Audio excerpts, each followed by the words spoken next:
Greetings, everyone. It is not very often that we are given this opportunity to look back in our lives as this mile marker of, wow, when this happened, my life changed forever. And we're presented with opportunities like that this week in abundance.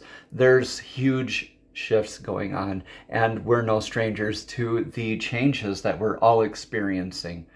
For this week's Divinely Guided Rune reading, there's a huge shift of Uranus and Gemini and that 7-7 portal on the same exact day, everyone. So there's a whole bunch of other astrological information that goes along with this week's Divinely Guided Rune reading, so please check that description box down below.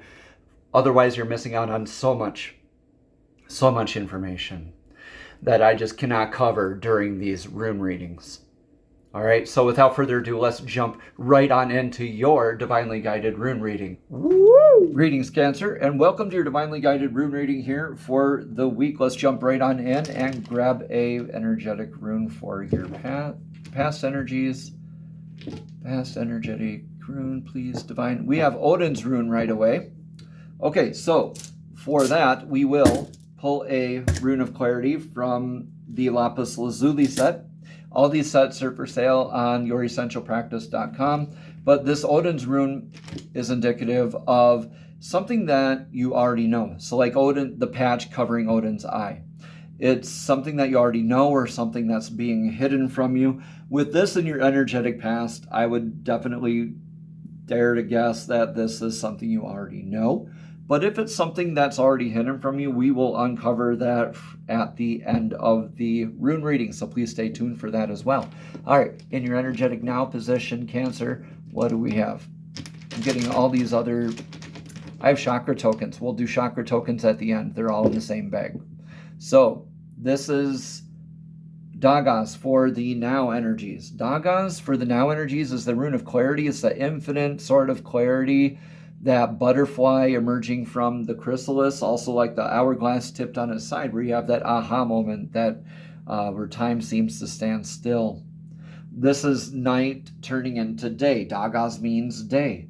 That's literally that transmutation type of energy that you're undergoing, that sort of clarity or unveiling or revelation or metamorphosis type of energy that you're going through right now. So Cancer, this is beautiful energy, and your life will never be the same again. You definitely recognize that. There's a lot of changes and a lot of interesting stuff that's going to be happening because this week happened. And you're going to be able to look back in your life and say, yeah, this is when it happened.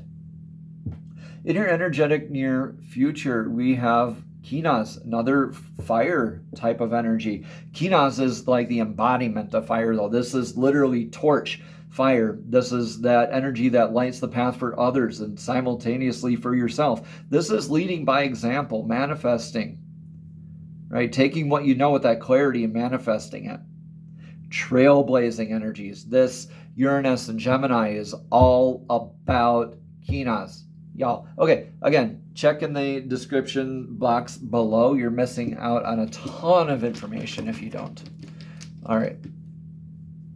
Energetic influence for now, of the now energy, is in Ingwas, divine masculine kind of energies. This is showing up for yourself in a kind of a stoic way. This is very fertile territory. This is, Ingwas is the fertile soil of being able to know that you've planted the seed successfully. That's the seed right there. And that looks like two Gibo runes on top, one on top of each other. So that's like beautiful, just reciprocative, balanced energies of that give and take. You're just knowing, and you're coming from that place of knowing. And you're showing up for yourself, just affirming that you're not having to guess, you're being responsive, not reactive. This clarity has really, really done wonders for your healing. The divine masculine work, I think, is what you're influenced with here. So again, take what resonates, leave what doesn't. Let me know in the comments below how this resonates with you as well. What's the advice for the now energies? Your advice for the now energies here, Cancer, is in Othala. Othala is the rune of legacy, inheritance, income, the legacy. Like, what are you leaving behind for the next 7 generations? What's transitory versus what's perpetual? Sure, you might want to leave behind some land or money or something like that. You're lucky if that'll last 1 or 2 generations after you. What are you leaving behind for the next 7 generations? Yeah, what healthy kind of legacy paradigms, examples are you setting?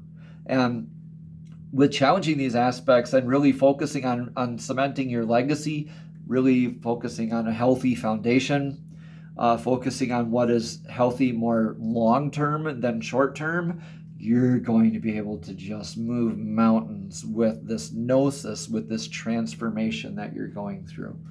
Beautiful stuff. This is awesome. Let's see what the outcome for this all is.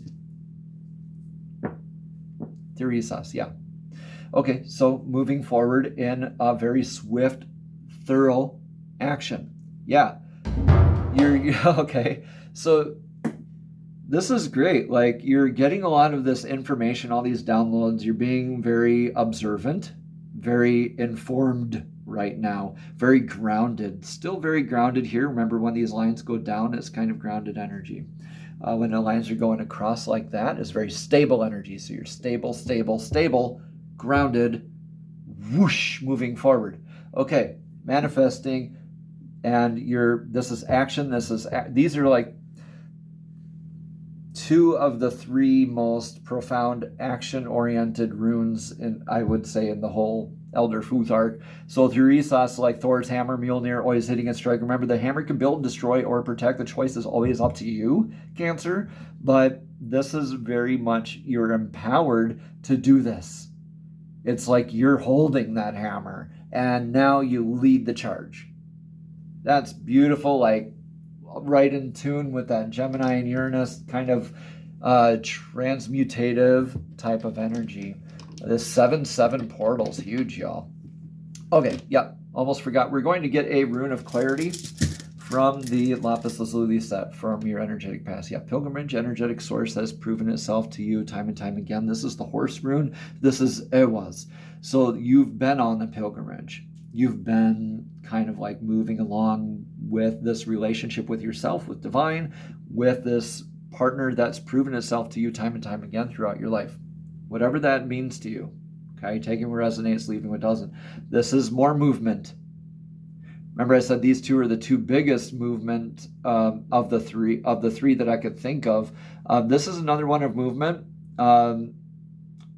Yeah, definitely right up there with, I'd say, Raidho. It would be the next one, and then this one. So this would probably rank 4th in my opinion.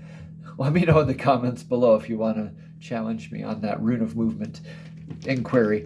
That's a kind of a nice, fun side kind of debate we can all have. That's pretty fun. All right, so moving on, your energetic, or your meditative, I should say, practices for the chakra tokens, right? We have chakra tokens back this week, y'all.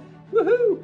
So, crown chakra, 963 hertz solfeggio frequency. That's 963.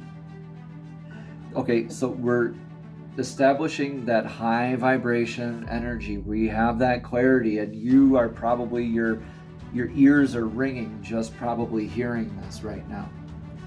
And so it's the final chakra, and it's located at the top of the head. If you're someone who has a blocked crown chakra, or then you're cynical or closed-minded, or you haven't worked through your first 6 chakras, definitely work through your first 6 chakras before you attempt this. The crown chakra represents a higher state of consciousness, and spiritual enlightenment. Opening this chakra takes a lot of spiritual mental awareness. Those who have opened their crown chakra will feel bliss and more transcendence in their lives. There is no mantra when we're doing this either. The mantra is silence. This is the tippy top of the antenna, right? So this is just silence, and we have this just kind of perched on top of our head with the bottoms of the thumbs on top of our crown. I'm showing it to you a little bit upside down because of the way I'm sitting here. This is it. This is like the elk antlers on top of your head, kind of tuned into divine. But that is the mudra for it. Again, it's a silent mantra, no mantra needed.